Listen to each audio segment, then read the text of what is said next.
नमस्कार. सोपी रेसिपीमध्ये तुम्हा सर्वांचं खूप खूप मनापासून स्वागत आहे. जेवणाची चव वाढवणारी आणि एक भाकरी खात असाल तर अजून थोडीशी जास्त भाकरी खाचाल अशी आज आपण कैरीची चटणी कशी वाटायची ते बघणार आहेत. तर अगदी साध्या सोप्या पद्धतीने आपण आज कैरीची चटणी बनवलेली आहे. जसं आपली आजी अगोदर करायची ना, अगोदर पाट्यावर वंट्यावर किंवा खलबत्त्यामध्ये कुटून ही चटणी केली जात होती. पण आज आपण मिक्सरच्या भांड्यामध्ये अगदी साध्या सोप्या पद्धतीने ही कैरीची चटणी बनवणार आहेत. खायला एकदम छान लागते. ही चटणी तुम्ही भाकरीबरोबर, चपातीबरोबर किंवा भाताबरोबर सुद्धा खाऊ शकता. जर भाजीला काही नसेल तर चटणीसोबत तुम्ही भाकर खाऊ शकता. बनवायला एकदम साधी सोपी पद्धत आणि खायलासुद्धा खूपच टेस्टी झाली आहे. चला तर मग वेळ न घालवता रेसिपीला सुरुवात करूया. कैरीची चटणी बनवण्यासाठी आपण इथे कैरी घेतली आहे. तर बघा, बाजारामध्ये भरपूर प्रमाणामध्ये कैरी आलेली आहे. तर कैरी आपण सगळ्यात अगोदर स्वच्छ पाण्याने धुवून घेणार आहेत, कारण यावर बरीचशी धूळ किंवा माती आणि चीकसुद्धा असतो. तर आपण ही स्वच्छ धुवून घेऊयात. तर स्वच्छ धुण्या अगोदर यावरची पूर्ण साल आणि समोरचा जो भाग आहे ना, तो काढून घेऊयात. आता बघा, इथे आपण एक 10 ते 12 लसणाच्या पाकळ्या घेतल्या आहेत. सोबतच 2 मध्यम आकाराचे कांदे बारीक चिरून घेतले आहेत. आपण जी कैरी घेतली होती ना, त्यावरची साल काढून घेतली आणि असे पातळ पीसमध्ये ही कैरी कट करून घेतली आहे. सोबतच आपण इथे अर्धी वाटी भाजलेले शेंगदाणे घेतले आहेत. शेंगदाणे टाकलं की चटणीला खूप छान अशी चव येते.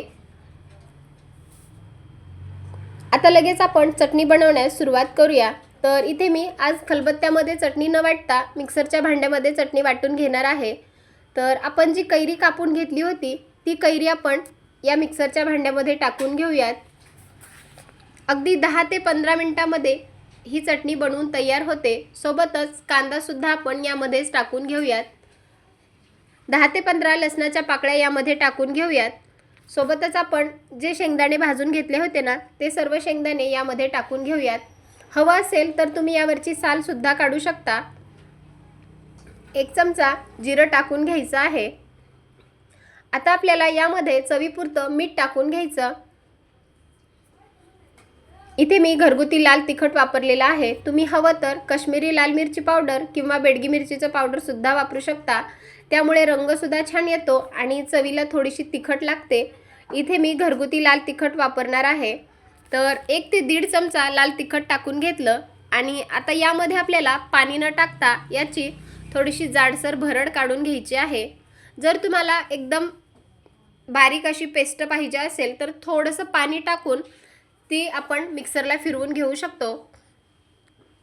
पाणी टाकलं की चटणी जी आहे ना, ती खूप जास्त दिवस टिकणार नाही. त्यामुळे पाणी न टाकता छान अशी जाडसर ही चटणी आपल्याला वाटून घ्यायची आहे.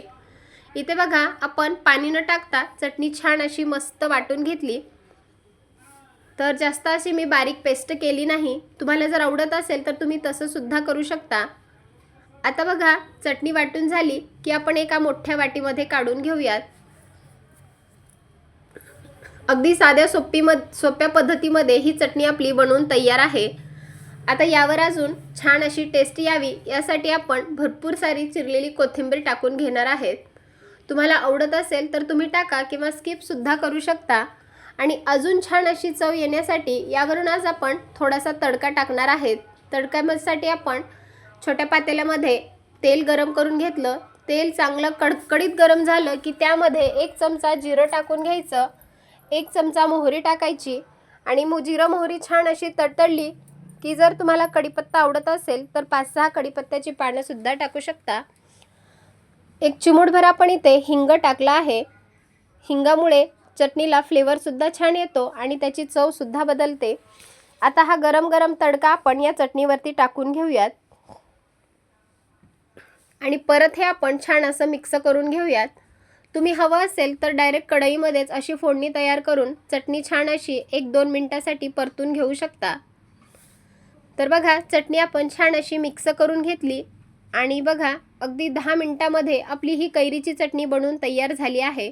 आता हिला स्टोअर करायचं कसं, तर चटणी जी आहे ना, ती पूर्णपणे थंड करून घ्यायची आणि एखाद्या प्लास्टिकच्या डब्यामध्ये, हवाबंद डब्यामध्ये फ्रीजला एक 10 ते 12 दिवस आरामात ही चटणी टिकते. एखाद्या वेळेस भाजीला जर काही नसेल ना, तर तुम्ही ही जी चटणी आहे ना, चपातीबरोबर, भाताबरोबर किंवा भाकरीबरोबर सुद्धा खाऊ शकता.